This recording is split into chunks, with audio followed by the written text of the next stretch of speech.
कांग्रेस की हालत अब ऐसी हो चुकी है, घर के ना घाट के कहीं के भी नहीं रहे हैं। मैं अब्दुल जब्बार साहब से कहना चाहता हूं और कांग्रेस के तमाम लोगों से कहना चाहता हूं, सबसे पहले कोर्ट को जाने वाले यूथ कांग्रेस के लोग, आपको मालूम होना चाहिए, जब डीके शिव कुमार एमएलए को इंस्ट्रक्ट करते हैं, तमाम लीडर्स को इंस्ट्रक्ट करते हैं कि हिजाब के बारे में बात नहीं करना, मुसलमानों के इश्यूज के बारे में बात नहीं करना, ओपनली ट्वीट करके डालते हैं मुसलमानों के इश्यूज के ऊपर बात नहीं करना, उस वक्त आप माइनॉरिटी डिपार्टमेंट के लोग कहां गए थे?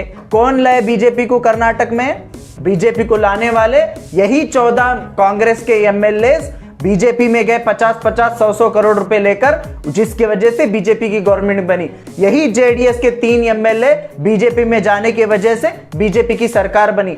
This video is sponsored by Mahalakshmi Jewelers, United Hospital, KBN University, Shaheen Group of Institutions, Fine Art Designers, Chulbul Furniture and Lighting, Sparkles International School, Emrilis Premium Cakes and Desserts, and by Adarsh Traders. 2 दिन पहले कांग्रेस के minority committee के जो chairman हैं, जो उसके जिम्मेदार हैं, अब्दुल जब्बार साहब एमएलसी गुलबर्गा आए थे। उनकी एक इंटरनल मीटिंग थी कांग्रेस की। वैसे तो मालूम है कि कांग्रेस के अंदर ऑलरेडी कांग्रेस की हालत अब कैसी हो चुकी है, आप तमाम लोगों को मालूम है।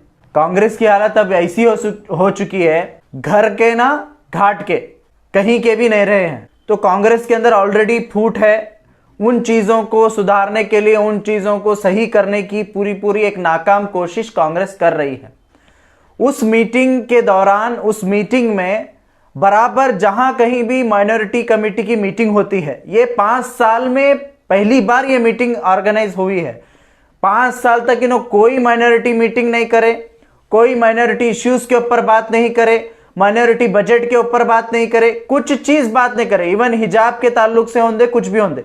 वहां पर बैठकर एक जिम्मेदार शख्स होकर अब्दुल जब्बार साहब वहां पर कहते हैं कि एसडीपीआई की वजह से हिजाब का इशू बढ़ गया और हिजाब का इशू कोर्ट को लेकर जाने वाले एसडीपीआई वाले हम जाकर वहां पर काम करे हैं। ऐसा एक झूठी बात, एक मनगढ़ंत कहानी बनाकर माइनॉरिटीज के अंदर, खासकर मुसलमानों के अंदर एक गलत फहमी फैला रहे हैं एसडीपीआई के ताल्लुक से। मैं अब्दुल जब्बार साहब से कहना चाहता हूं और कांग्रेस के तमाम लोगों से कहना चाहता हूं, सबसे पहले कोर्ट को जाने वाले यूथ कांग्रेस के लोग, आपको मालूम होना चाहिए, यूथ कांग्रेस के लोग सबसे पहले कोर्ट को गए हैं ये हिजाब का इशू लेकर।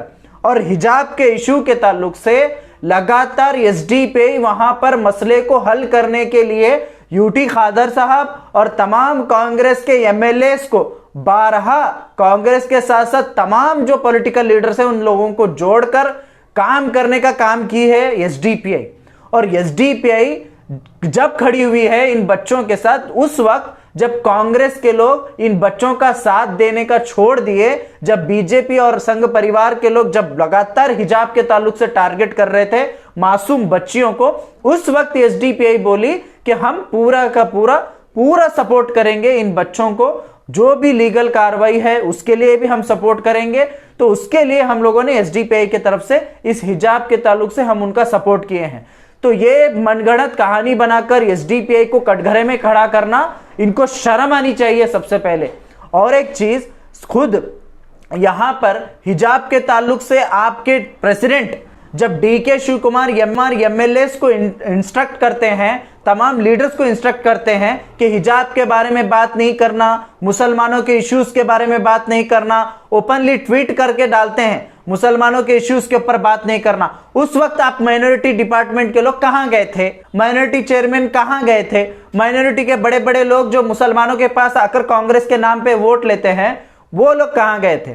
आज यहां पर मीडिया में बोल रहे हैं हम बहुत काम करें, हम हर चीज सोशल मीडिया पे नहीं डाल सकते, मीडिया में नहीं ला सकते, फोटो नहीं डाल सकते। तो फिर जब बहुत काम करे, फोटो नहीं डाल सकते, तो मुसलमानों के वोट लेने के वास्ते मीडिया में बैठ के कूदे थे? मुसलमानों के हम खैर खां हैं बोलकर क्यों बोलते हैं आप? जब आपको बताना नहीं है तो हिकमत अमली इसके अंदर भी रहना चाहिए, इसमें क्यों नहीं है आपकी हिकमत अमली? तो ये कांग्रेस के जो ये कांग्रेस का क्या है मालूम है, ये खुद अपने आप को प्रूफ कर रहे हैं कि ये मुसलमानों के खैर खां नहीं है, ना ही माइनॉरिटीज के खैर खां हैं, यहाँ ना ही दलितों के खैर खां हैं। ये सिर्फ और सिर्फ अपनी पार्टी के अंदर इनके बहुत सारे मसले मसाइल हैं। इसी के वजह से क्या कहा था येडियुरप्पा ने सीएम को, असेंबली में कहा था जब येडियुरप्पा सीएम बने थे, उस वक्त येडियुरप्पा जी ने कहा था इसको, सिद्धरामैया जी को क्या कहा था कि आपका बहुत बहुत शुक्रिया सिद्धरामैया साहब कि आपने अपने 14 एमएलएस को मेरे पास भेजा, जिसकी वजह से मैंने गवर्नमेंट बनाई। कौन लाए बीजेपी को कर्नाटक में? बीजेपी को लाने वाले यही 14 कांग्रेस के एमएलएस बीजेपी में गए 50-50, 100-100 करोड़ रुपए लेकर, जिसकी वजह से बीजेपी की गवर्नमेंट बनी। यही जेडीएस के 3 एमएलए बीजेपी में जाने की वजह से बीजेपी की सरकार बनी। लोग तो यहां पर कांग्रेस को वोट करे थे, जेडीएस को वोट करे थे, लेकिन ये दोनों मिलकर यहां के एमएलए 14 कांग्रेस के और 3 जेडीएस के मिलकर बीजेपी को लेकर आए हैं और बीजेपी की सरकार बनाए हैं। तो यहां पर मुसलमानों को या फिर दूसरे किसी भी कौम को इल्जाम लगाने से पहले 100 बार सोचना चाहिए कांग्रेस पार्टी को, और कांग्रेस के जो सो कॉल्ड माइनॉरिटी लीडर्स हैं इनको भी सोचना चाहिए। खुद के अंदर बहुत सारे खामियां रखकर दूसरों को आईना दिखाना, ये बहुत सारे लोगों को आता है। मैं यही कहना चाहूंगा कि आने वाले दिनों में एसडीपीआई बिल्कुल इनको सबक सिखाएगी। तमाम कर्नाटका में ऑलरेडी हम लोगों ने 54 जगह पर कंटेस्ट करने का ऑलरेडी हमने ऐलान किया है।